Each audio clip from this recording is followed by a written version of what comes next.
आप देखना शुरू कर चुके हैं पॉलिटिकल किस्सों की सबसे खास सीरीज मुख्यमंत्री। किस तरह एक हार ने वसुंधरा राजे को मायके से ससुराल जाने पर मजबूर कर दिया, किस तरह भैरव सिंह शेखावत और जसवंत सिंह जसोल के कहने पर केंद्र की राजनीति छोड़ राजे राजस्थान की राजनीति में सक्रिय हुई। महज 1 साल में मुख्यमंत्री बनी। मुख्यमंत्री तो बन गई पर पार्टी के भीतर राजे के खिलाफ विद्रोह शुरू हो चुका था। शतरंज का खेल शुरू हो चुका था। प्यादे अपनी जगह बैठ चुके थे। इंतजार था तो बस चाल चलने का।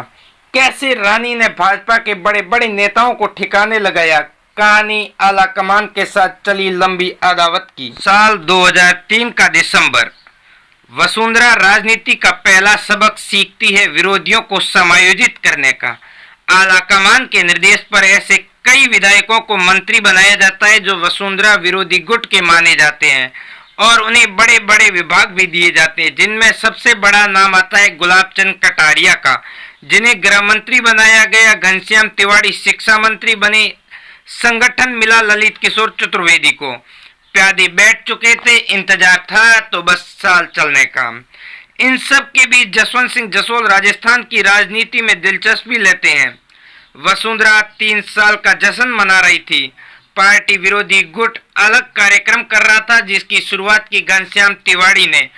उन्होंने पार्टी के कार्यक्रम के अलग अपना खुद का अलग कार्यक्रम किया, जिसमें वसुंधरा को ज्यादा तवज्जो नहीं दी गई। एकाएक बाड़मेर का जसोल गांव देश की राजनीति की सुर्खियों में आया, मीडिया की सुर्खियों में आया।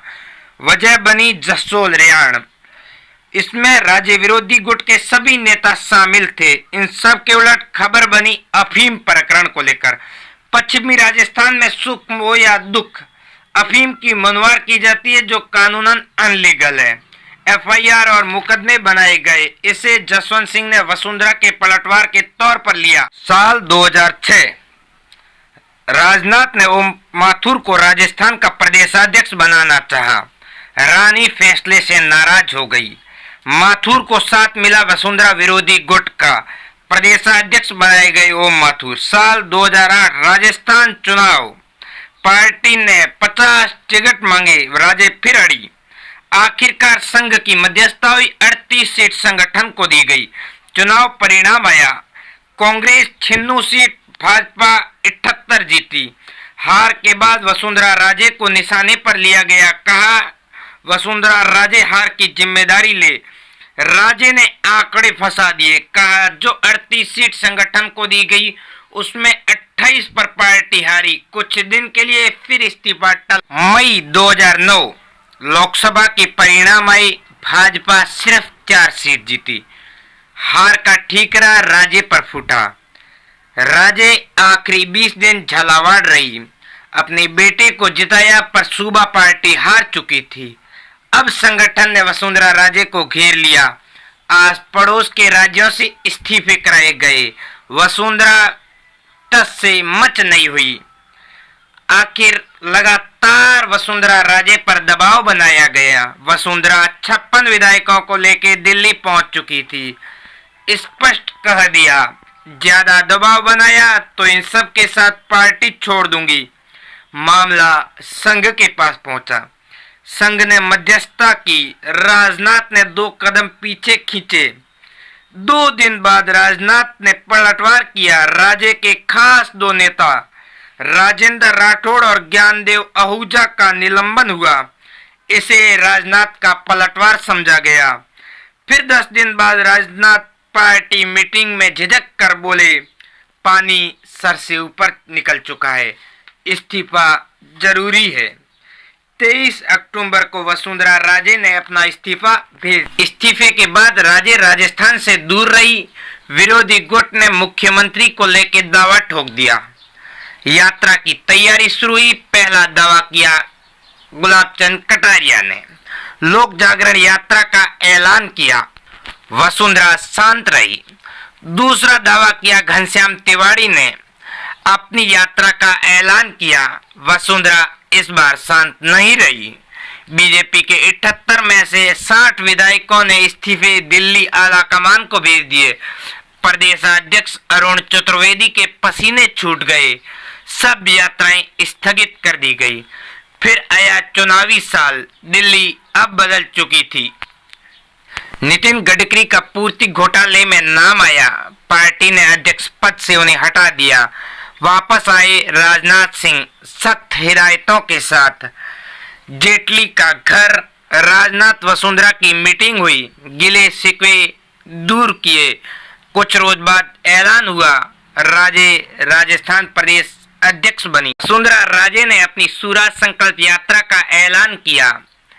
एंट्री हुई नरेंद्र मोदी की, भाजपा की ताकत दुगनी हुई। चुनाव परिणाम आया, बीजेपी 164 जीती, अभूतपूर्व जीत हुई। वजह बताई नरेंद्र मोदी। वसुंधरा ने कहा, मोदी मैजिक नहीं है, राजस्थान के संगठन की जीत है। मोदी शांत रहे। लोकसभा चुनाव सर पर थे। लोकसभा चुनाव हुए, बीजेपी 25 की 25 सीट जीती। वसुंधरा ने कहा, मंत्रिमंडल में जगह मिले। मोदी ने स्पष्ट मना कर दिया, कोई नेता पुत्र नहीं चलेगा। दुष्यंत सिंह का पता कटा।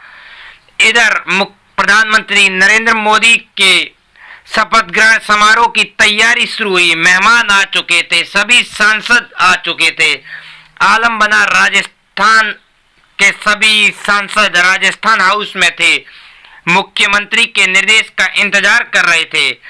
कोई शपथ ग्रहण समारोह में नहीं पहुंचा। संघ ने दखलंदाजी दी, मामला आगे के लिए टाला गया। साल 2018, अमित शाह आर पार के मूड में थे।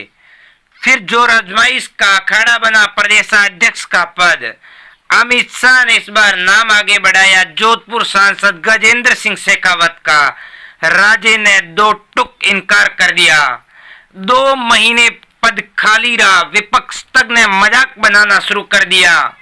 संघ ने फिर मध्यस्थता की। संघ के 2 नंबर भैयाजी जोशी ने मोदी शाह को साफ कह दिया, हम येदियुरप्पा जैसी स्थिति दोबारा नहीं चाहते हैं। अमित शाह झुके, वजह बने वही विधायक। 163 में 123 विधायक राजे के साथ दिल्ली पहुंच चुके थे। फिर बड़े लो प्रोफाइल सांसद मदन लाल सैनी को प्रदेशाध्यक्ष बनाया गया। शाह चुप रहे, राजे मुस्कुराई। बात आगे के लिए फिर टाल गई। साल 2023, राजस्थान चुनाव सिर पर है। एक बार फिर आजमाइश होगी आला कमान और वसुंधरा राजे के बीच। इस जोर आजमाइश में कौन मजबूत पड़ता है और किसे 2 कदम पीछे हटाने पड़ते हैं, ये हम आपको अगले वीडियो में बताएंगे। इसी तरह पॉलिटिकल किस्सों से जुड़ी हुई हर जानकारी के लिए हमारे चैनल को सब्सक्राइब करिए। धन्यवाद।